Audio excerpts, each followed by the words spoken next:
Don't we make a deadly team? Pulse Ghana is here. Everyone beware. You need long-term funds, Mr. Mensah. We have to leverage on your potential profitability by using that to raise a capital. You see, ensuring the growth, welfare, and productivity of staff is very, very important and key. Not forgetting that we have the job of making sure that we put the client or the customer first. I need a business plan. You want to plan a business in Ghana? Not lie. If you put all this money into the business, in less than 2 months, you go get them double. We have to get this out of the way. Because business is all about trust.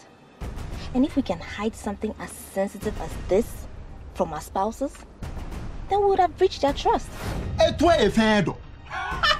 I say, si en fait tu n'es qu'un, et dali prem. Oh, je me fais un peu par connect. Yeah. Now Susanna. One city and fan koya kwanche bi akọ. Eba. Solution say